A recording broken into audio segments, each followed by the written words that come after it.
Hello! Welcome to Soul Sunday! I doodled this. Yes, I did. It's all about the keys to being a successful vegetarian, as you could read.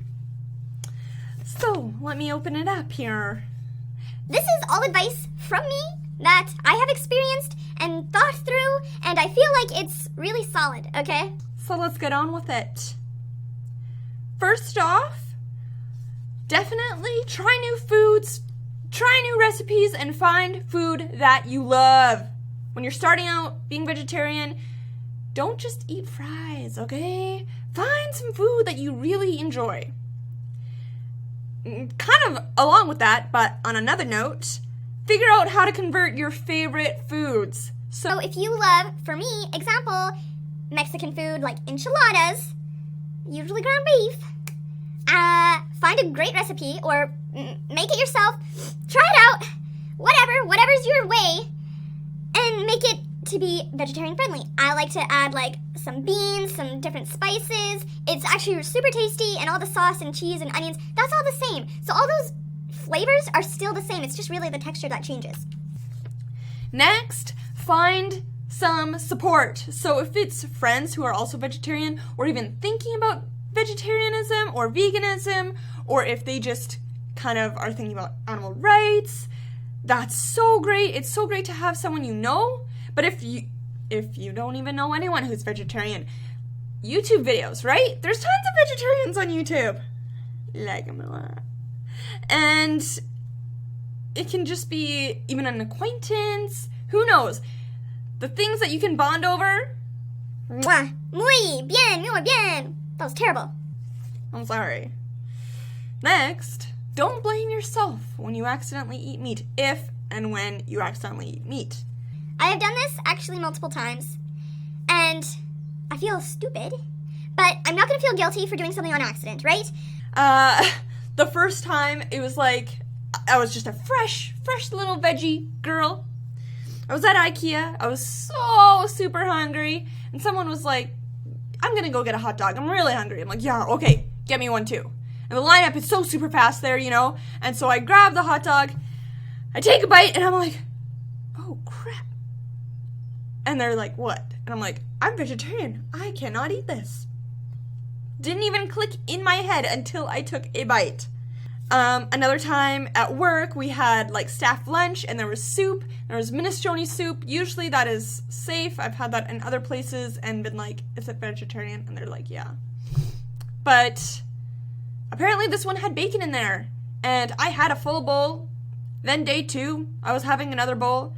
It tasted a little wonky because I think it had been left out too long, and I was like kind of analyzing it in my mouth. I'm like, this doesn't feel right. There was bacon in there. Didn't know about it. But what could I do? I had already eaten a full bowl the day before. But it happens. And you know what? It's an accident. Remember, everyone is at a different stage. So, please do not try to convert people like that. Because guess what? They will just be annoyed with you and frustrated and mad at you.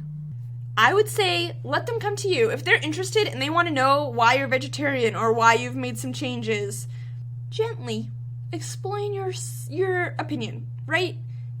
Please do not try to make them feel like they are making a mistake by eating meat. I just do not think that is the right way to go. Okay, personal opinion, but I think it has some real merit. Next, and this has happened to me, don't label your food at events as being vegetarian or vegan because it scares people away. I think, and this is kind of what I thought before being vegetarian, so I think, like, you know, I can legit say this. Non-vegetarians think, or they don't know what vegetarians eat, so they just assume that everything a vegetarian makes that's labeled as vegetarian has tofu in there or something like equally as weird.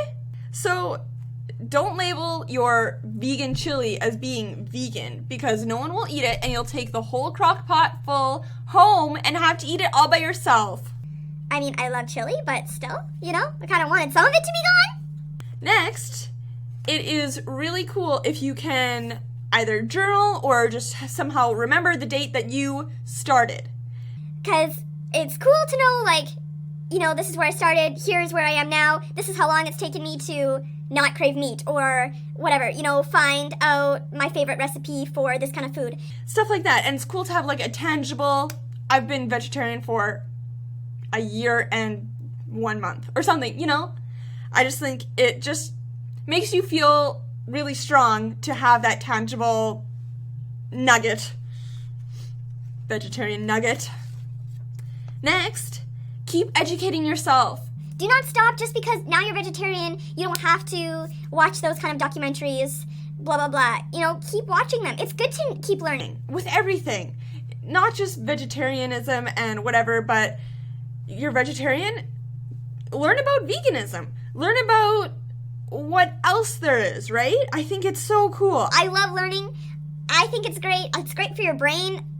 It's a win-win.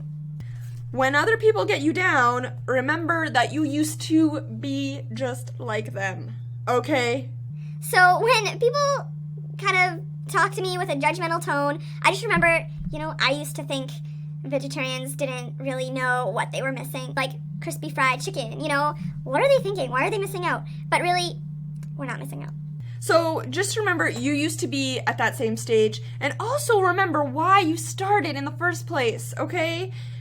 For me and my reasons, no amount of people judging me or talking down to me will make me change my mind, you know? I feel strong and confident in that fact. I'm proud of myself for that. I think you need to have a good reason for whatever you do, and other people's opinions shouldn't change that. Next, mentally prepare yourself before heading to an event. It helps. For me personally, for sure, I'm not a huge social person, so I kind of mentally prepare anyway to like just be around people so much, but mentally prepare for like maybe people talking down to you, or maybe people being interested or having questions where it's like you think everyone should know, but not everyone does, and that's okay, right? Just go in there with love and be prepared. Also be prepared for maybe there won't be so much food for you, so you can snack a little bit, or just don't be so super hungry when you go to places. And it's okay. I'm not complaining. I am just stating facts. Last of all, appreciate the people who accept and embrace your vegetarianism or your veganism or your meatless Mondays or your meatless every day except for Mondays. You know? Take time to just appreciate them letting you be you.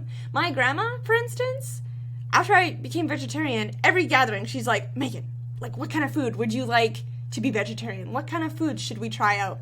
It's amazing. It makes me feel like super loved, first of all, but also that I'm not crazy. And I know I'm not crazy, but it's nice to have that validation.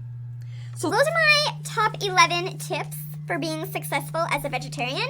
And I think the same would go for vegan or really any food Oh my gosh, I almost said food preferences. It's not a preference here. It's a moral obligation. Anyways, let's not get into it. I could get really crazy. And now I've lost my train of thought, what I was saying beforehand, but you know, whatever. It's Soul Sunday. I'm allowed to get a little feely. Vegetarians and their feelings, I know. But if you like this video, let me know. I need encouragement, I guess. Or if there's any questions that you have, let me know as well. Also, comment and subscribe. That's commenting already. Subscribe. Bye-bye. Have a good day. Go love your cats.